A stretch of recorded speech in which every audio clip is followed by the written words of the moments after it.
The sea received the wound very quietly. What fell from the sky was not simply blood and flesh. It was the trace of an old rule being cut away, and the heavy silence left after the world had shaken once. When Cronus lifted the stone sickle against his father Uranus, the first order between sky and earth began to end. Uranus could no longer remain only the absolute sky that covered everything. His blood fell and soaked into the earth, and the severed trace of generation is said to have been thrown into the waves.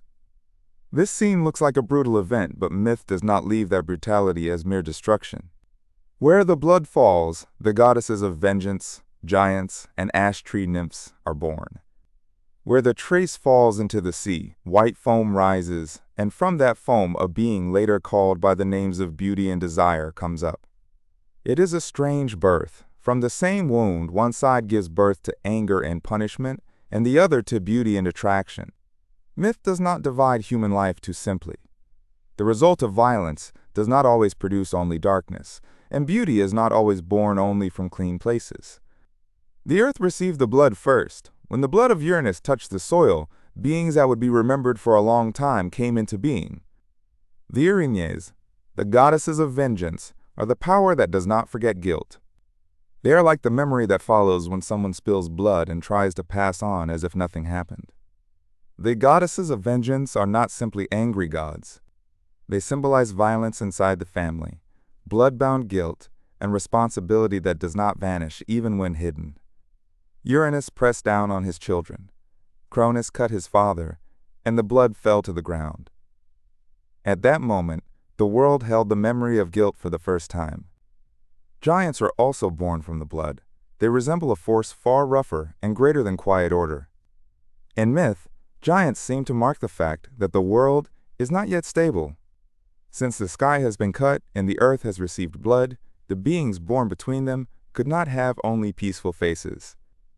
The ash tree nymphs, the Meliae, are also said to have come from the same blood. This part is especially interesting. From the trace of blood come not only vengeance and rough power, but also the life of trees and forests. Myth does not see a wound only as the end of death, but strangely also as the beginning of some life. But the scene that remained longest in memory is on the side of the sea. The severed trace of Uranus touches the waves, and the sea does not simply swallow it.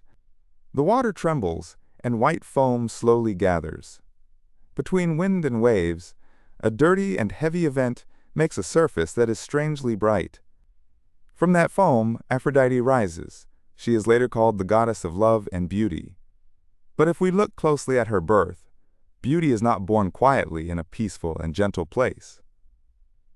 She appears where the fall of the father, the violence of the sun, the shaking of the sea, and the trace cut from the body are all entangled. The birth of Aphrodite is therefore dazzling but not comfortable. The image of a beautiful being rising above sea foam is splendid, but beneath it are blood, cutting, and the collapse of power. Beauty may sometimes be not a decoration that erases pain, but a strange power that blooms on the surface of pain. If we think about it, human life knows similar scenes. After the darkest time in life passes, a feeling no one expected can sometimes arise. Someone becomes stronger, someone becomes more sensitive, and someone fears love more while searching for it more deeply.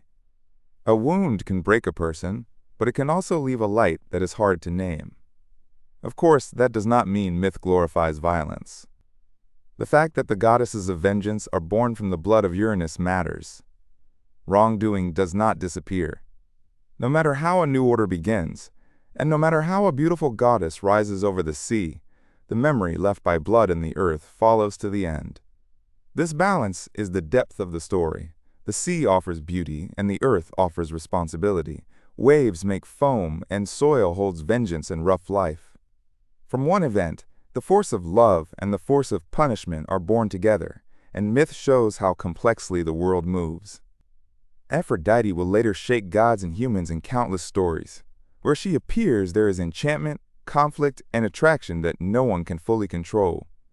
The fact that her starting point is sea foam is beautiful, but also dangerous.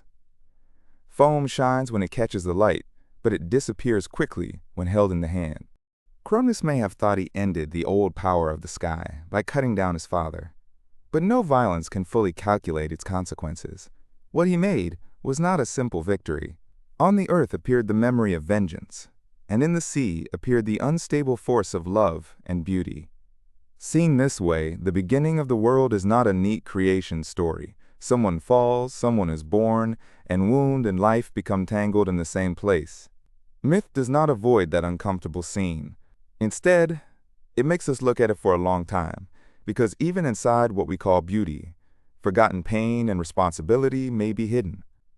The being born from sea foam is therefore not only a beautiful goddess. In that scene stand the goddesses of vengeance, the giants, the tree nymphs, and Aphrodite together.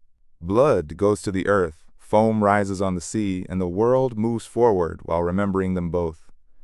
Even after the sky was cut away, the world did not stop. It became more complicated.